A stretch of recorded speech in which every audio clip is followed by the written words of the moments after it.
ఏకోనత్రింశదోధ్యాయః ప్రారంభః. కార్తీక పురాణము 29వ అధ్యాయం. అంబరీషుడు దుర్వాసుని పూజించుట. ద్వాదశి పారాయణము.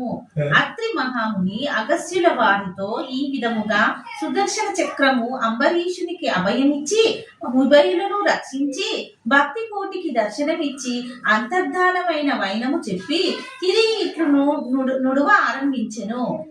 ఆ తరువాత అంబరీషుడు దుర్వాసుని పాదములపై పడి దండ ప్రణామములు ఆచరించి పాదములను కడిగి ఆ కడిగిన నీళ్లను తన శిరస్సుపై చల్లుకొని, ఓ మునిశ్రేష్ట, నేను సంసార మార్గమునందున్న ఒక సామాన్య గృహస్థుడను.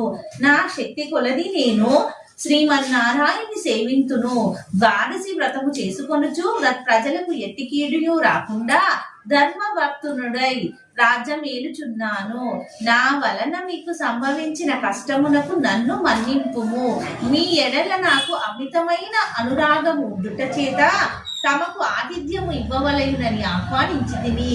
కాన నా ఆతిథ్యమును స్వీకరించి నన్నుయు నా వంశమును పావనము చేసి కృతార్థుని చేయుడు. మీరు దయార్థ హృదయులు.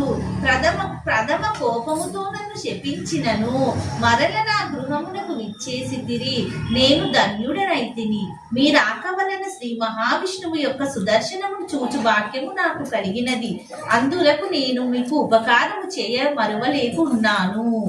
మహానుభావ, నా మనస్సు సంతోషము చే మిమ్మల్ని ఎట్లు స్తుతింపవలయునో నా నోట పలుకులు రాకున్నవి. నాకు కండ్ల వెంట వచ్చు ఆనంద బాష్పములతో తమ పాదములను కడుగుచున్నాను.